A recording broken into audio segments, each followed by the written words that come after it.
अध्याय 6 प्राण रत्नों को चबाने वाला भयावह चूजा। रुद्र के लिए एक अच्छी बात यह थी कि भले ही उसे वर्षा महल से निकाल दिया गया था, लेकिन ज्वालापुर में उसके पास अभी भी अपनी कुछ छोटी मोटी संपत्तियां मौजूद थीं। इसका मतलब था कि उनके पास सिर छुपाने के लिए कम से कम एक जगह तो थी। भले ही वो एक छोटा और खस्ताहाल आंगन था, लेकिन रुद्र जानता था कि यह सब कुछ दिनों का ही खेल है।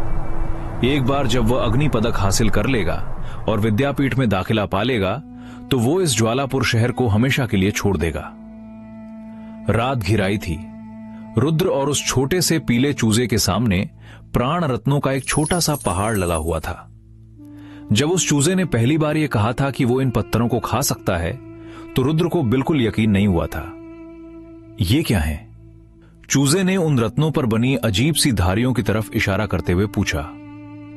इन्हें स्वर्गीय रेखाएं कहते हैं, रुद्र ने कहा। हर एक प्राण रत्न की सतह पर लाल रंग की पतली नसें जैसी धारियां बनी हुई थीं। इन धारियों को स्वर्गीय रेखाएं इसलिए कहा जाता था क्योंकि इन्हें कभी मिटाया या हटाया नहीं जा सकता था। प्राण रत्न असल में वे पत्थर थे जिन्होंने हजारों सालों तक प्रकृति और ब्रह्मांड की जादुई ऊर्जा को अपने अंदर सोखा था। जब किसी पत्थर पर यह स्वर्गीय रेखाएं उभर आती थीं, तभी उसे असली प्राण रत्न माना जाता था। इन रत्नों का इस्तेमाल कई जादुई और शक्तिशाली कामों में होता था, जैसे कि घातक हथियार बनाना। चूंकि इन रत्नों में भरपूर जादुई ऊर्जा होती थी, इसलिए ये योद्धाओं और उनके प्राणियों दोनों की साधना के लिए बहुत फायदेमंद होते थे। यही वजह थी कि गरुड़ साम्राज्य में बड़े योद्धा इन रत्नों को एक तरह की मुद्रा की तरह इस्तेमाल करते थे। एक प्राण रत्न की कीमत किसी भी आम हीरे जवाहरात से कई गुना ज्यादा होती थी। बाजार में कई तरह के प्राण रत्न चलते थे। गरुड़ साम्राज्य में लाल रंग के रत्न सबसे आम थे, जिनमें आग की ऊर्जा भरी होती थी। लेकिन इनके अलावा सुनहरे, नीले और बिजली की ऊर्जा वाले रत्न भी मिलते थे। पौराणिक कथाओं में कहा जाता था कि ये स्वर्गीय रेखाएं साक्षात देवताओं की शक्तियों का प्रतीक हैं और इन रेखाओं के अंदर देवताओं के रहस्य छिपे हैं। इसलिए बड़े और ऊंचे स्तर के योद्धा जब साधना के अगले पड़ाव पर जाने की कोशिश करते थे, तो वे इन रेखाओं का गहराई से अध्ययन करते थे ताकि वे कोई नई दिव्य शक्ति हासिल कर सकें। इसी वजह से इन रेखाओं को ब्रह्मांड की इच्छा भी कहा जाता था।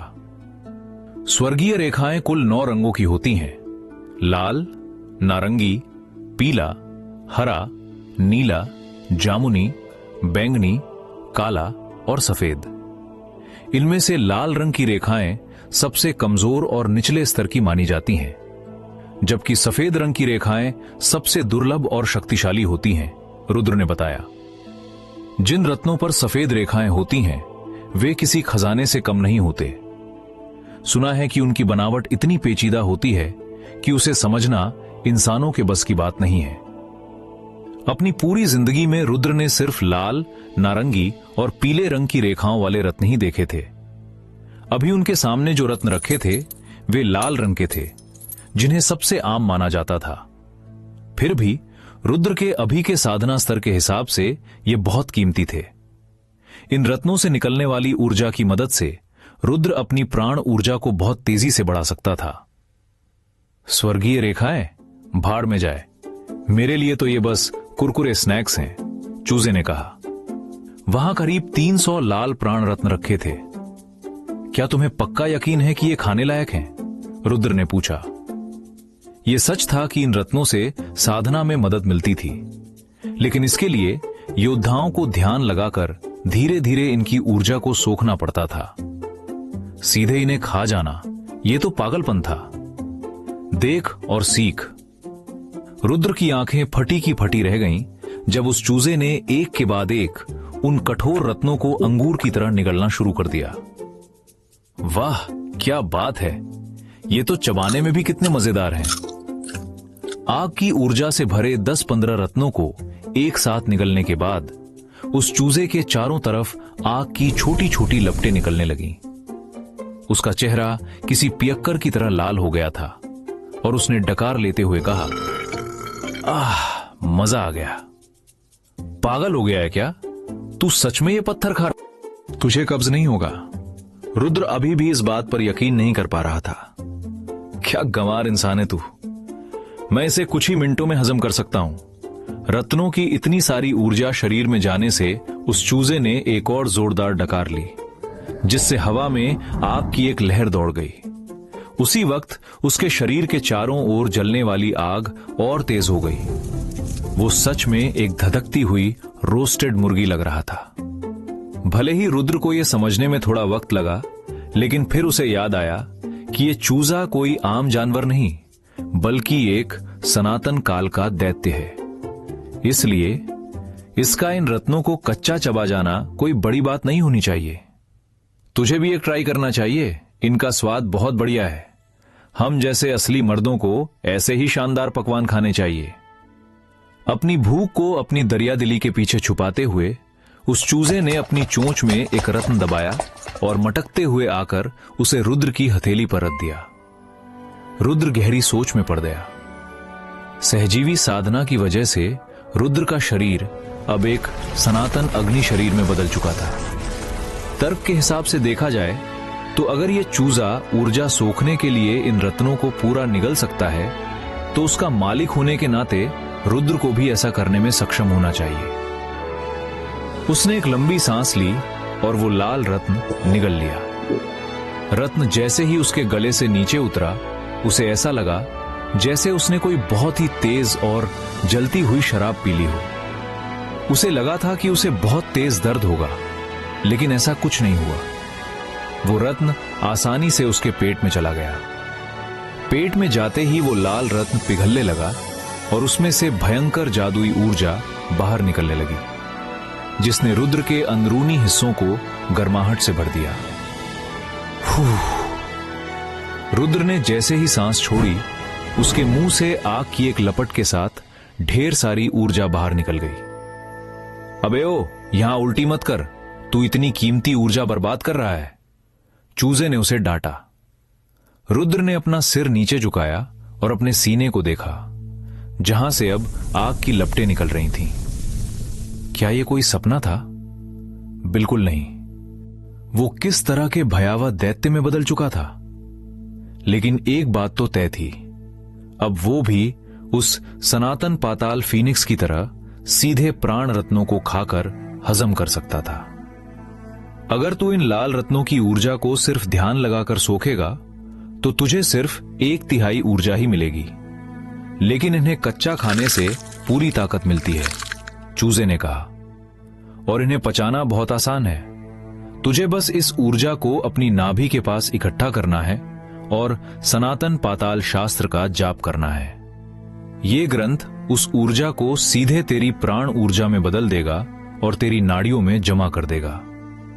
रही मेरी बात, तो अगर मुझे ऐसे ही मजेदार पत्थर खाने को मिलते रहे, तो मैं बहुत जल्दी अपनी पुरानी ताकत वापस पा लूंगा। रुद्र को अब समझ आ गया था कि ये चूजा इतने सारे पत्थर खाने के बाद भी भर क्यों नहीं रहा था।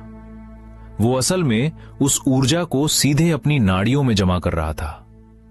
इस तरह वे दोनों मिलकर बहुत ही कम समय में एक प्रचंड ताकत इकट्ठा कर रहे थे। अगर उस खस्ताहाल आंगन के बाहर से कोई गुजरता, तो उसके लिए यह नजारा किसी बुरे सपने से कम नहीं होता।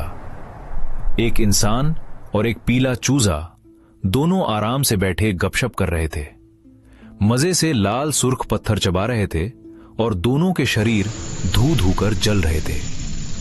अच्छा, एक बात बता, रुद्र ने कहीं से एक पुरानी शराब की बोतल निकाली और उस चूजे के साथ घूंट मारते हुए पूछा, तुझे सनातन काल के दैत्यों और अपने असली वजूद के बारे में कितना पता है? देख भाई, मैं तुझसे कुछ छुपाना नहीं चाहता, लेकिन सच तो यह है कि मुझे भी उतना ही पता है जितना तुझे पता है। जैसे ही मैंने इस दुनिया में आंखें खोली, मुझे बस इतना याद था कि मैं सनातन पाताल फीनिक्स हूं, उन 10 दैत्यों में से एक। इसके अलावा मेरे दिमाग में कुछ भी नहीं है। चूजा पत्थर की उस मेज पर लुढ़कते हुए बोला। वो साफ तौर पर उन रत्नों की ऊर्जा और शराब के नशे में टल्ली हो चुका था। मुझे याद है, मैंने सपने में एक बहुत बड़ा काला हाथ देखा था।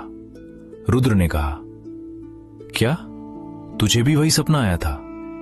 चूजा उसे घूरने लगा। तुझे भी? अरे हां, मैं तो अंडे के अंदर से ही उस हाथ को देख रहा था। मुझे लगता है कि मैं कोई ऐसा प्रलयंकारी दैत्य था जो भूख लगने पर सूरज को निगल जाता था। लेकिन फिर उस काले हाथ ने मेरा शिकार किया और मुझे मार डाला।